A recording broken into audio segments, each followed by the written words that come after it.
റസൂൽ പൗലോസ് റുമാനിയക്കാർക്കെഴുതിയ റിസാലാത്ത് അധ്യായം 12. ആകയാൽ ഇഖ്വാനീങ്ങളെ, അള്ളാഹുവിൻ്റെ റഹ്മത്തുൽ അളീമത്തിനാൽ ഞാൻ നിങ്ങളോട് ത്വൽബ് ചെയ്യുന്നു. നിങ്ങളുടെ ശരീരങ്ങളെ ഖുദ്ദൂസിയത്തിലും അള്ളാഹുവിന് ബർക്കത്തുള്ളതുമായ ജീവനുള്ള ബലിയായി സമർപ്പിക്കുവിൻ. ഇതായിരിക്കണം നിങ്ങളുടെ റൂഹിയത്തുൽ ഇബാദത്ത്. നിങ്ങൾ ഈ ദുനിയാവിനനുസരിച്ച് നടക്കരുത്, എന്നാൽ നിങ്ങളുടെ പുതുക്കിയ കൽബിനാൽ തഹ്വീലാകുവിൻ. അപ്പോൾ സ്വാലിഹും മഖ്ബൂലും കാമിലായതുമായ ഖുദ്ദൂസുൽ മശീഹത്ത് എന്തെന്ന് തിരിച്ചറിയാൻ നിങ്ങൾക്ക് കഴിയും.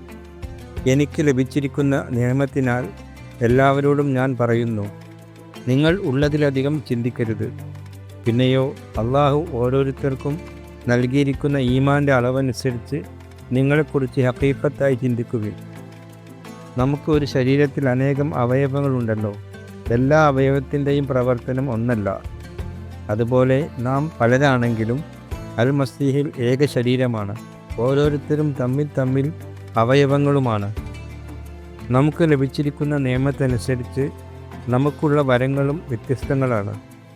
ഒരാൾക്ക് ലഭിച്ചത് നുബുവത്തിനുള്ള വരമാണെങ്കിൽ തൻ്റെ ഈമാനു ചേർന്ന പോലെ ചെയ്യണം.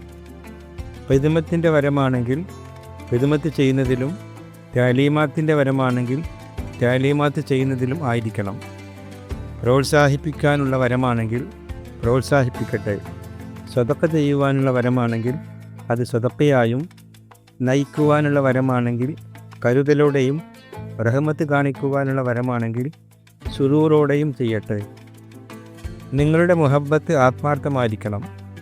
ഷർറിനെ വെറുക്കുക, ഖൈറിനെ മുറുകെ പിടിക്കുക.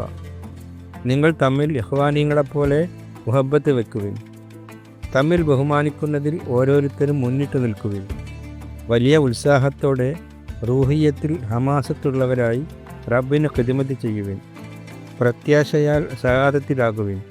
അദാബുകൾ ഉണ്ടാകുമ്പോൾ സബൂറായിരിക്കുവിൻ. ദുആയിൽ സ്ഥിരതയുള്ളവരായിരിക്കുവിൻ. കൂടെയുള്ള മുഅ്മിനീങ്ങളുടെ ആവശ്യങ്ങളിൽ മുസായിദ ചെയ്യുവിൻ. അപരിചിതർക്ക് തക്കാരം കൂട്ടുന്നതിൽ താൽപ്പര്യമുള്ളവരാകുവിൻ. നിങ്ങളെ അദാബിലാക്കുന്നവർക്ക് ബർക്കത്തേകുവിൻ. ബർക്കത്തല്ലാതെ ലഅനത്ത് കൊടുക്കരുത്. സആദത്തിലായിരിക്കുന്നവരോടുകൂടെ സആദത്തിലാകുകയും കരയുന്നവരോടുകൂടെ കരയുകയും ചെയ്യുക. നിങ്ങൾ തമ്മിൽ ഐക്യതയോടെ ഇരിക്കുക. വലിയവനാണെന്ന് കാണിക്കാതെ എളിയവരോട് സഹകരിക്കുക. നിങ്ങൾക്കുള്ളതിലധികം അറിവുള്ളവരായി നിങ്ങൾ തന്നെ അവകാശപ്പെടരുത്. ഷർറിന് പകരം ഷർറ് ചെയ്യാതെ എല്ലാവരുടെയും മുമ്പിൽ അവയുമായി അമലുകൾ ചെയ്യാൻ ശ്രമിക്കുക. നിങ്ങളാൽ കഴിയുന്നത് പോലെ എല്ലാവരോടും നിങ്ങൾ സലാമത്തിലായിരിക്കുവിൻ. ഹബീബായവരെ, നിങ്ങൾ തന്നെ പ്രതികാരം ചെയ്യാതെ അത് അള്ളാഹുവിൻ്റെ കോപത്തിന് വിട്ടുകൊടുക്കുക. കാരണം ഇപ്രകാരം എഴുതിയിരിക്കുന്നു, പ്രതികാരം എൻ്റേതാണ്, ഞാൻ പകരം വീട്ടും എന്ന് റബ്ബ് അരുളി ചെയ്യുന്നു.